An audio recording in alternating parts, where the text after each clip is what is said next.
Today, we have brought for you a very informative and thought-provoking column, Manipur, the crisis India doesn't fully confront, by famous writer and analyst Durdana Najam. India's public discourse is often loud when it comes to instability in neighboring Pakistan, especially in regions like Baluchistan and Khyber Pakhtunkhwa. Political leaders and media panels frequently point to violence there as evidence of state failure. Yet, when similar patterns emerge within India's own borders, particularly in Manipur, the response is far more restrained. The contrast is difficult to ignore. Manipur's crisis did not begin recently. The region has a long history of insurgency, political neglect, and heavy militarization. For decades, armed groups have operated in the state, driven by demands for autonomy, identity, and control over land. In response, the Indian government relied heavily on security measures, including the Armed Forces Special Powers Act, or AFSPA, which gave wide powers to the military.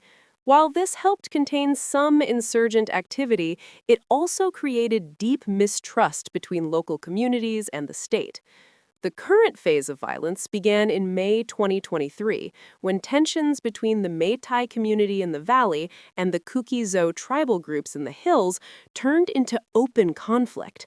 The immediate trigger was a demand to grant scheduled tribe status to the Meiteis, which tribal groups feared would threaten their land rights. What followed was not a short clash, but a prolonged breakdown of order.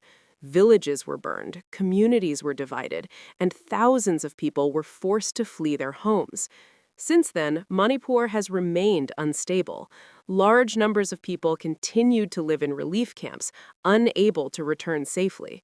Armed groups are active, and parts of the state are effectively divided along ethnic lines. This is not just a security issue, it is a deep political and social crisis. The April 7, 2026 bombing in Bishnupur district shows how fragile the situation remains. In a midnight attack in Tronglaubi, Awangleikai, a home was struck and 2 children were killed while they slept.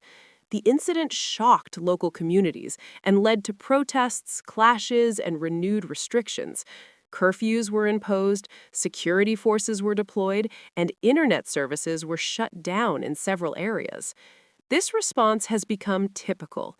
When violence breaks out, the state focuses on immediate control, sending forces, restricting movement, and limiting communication. These steps may reduce short-term tension, but they do not address the underlying causes of the conflict. Ethnic divisions, political grievances, and questions of land and identity remain unresolved. The repeated use of internet shutdowns is also significant. While they are officially meant to prevent the spread of rumors, they also limit the flow of information. This reduces public awareness and weakens national attention. As a result, the crisis in Manipur often remains on the margins of public debate, even when the human cost is high. This is where the contradiction in India's position becomes clear. It is quick to criticize instability in other countries, but slower to confront similar challenges at home. In Manipur, there are armed groups, civilian casualties, and mass displacement, conditions that would normally draw strong criticism if seen elsewhere. The difference lies in how much attention they receive. The human impact of the conflict is severe. Thousands of families have lost their homes. Many continue to live in temporary shelters with limited resources. Children have seen their education disrupted and their sense of safety disappear. Growing up in such conditions leaves long-term effects that cannot be easily reversed. There's also a growing lack of trust in institutions. Laws like AFSPA, along with years of conflict, have shaped how people view the state. Many feel that their concerns are not fully heard and that accountability is limited. Without trust, even strong security measures cannot bring lasting peace. What is missing in Manipur is a clear political effort to resolve the conflict. Security actions alone are not enough. There is a need for dialogue between communities, fair handling of grievances, and transparent communication from the government.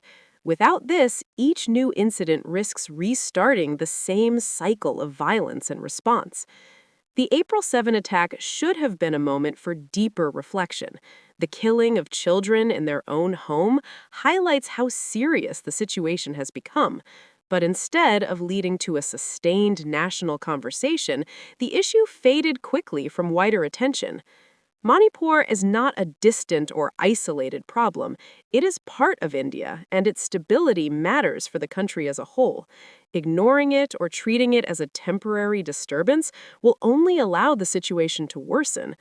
A lasting solution requires more than control. It requires acknowledgement, political will, and a commitment to address the root causes of conflict. Until that happens, Manipur will remain unstable, and the gap between India's external criticism and internal realities will continue to grow. Thank you for watching. If you like the video, do like, share, and subscribe.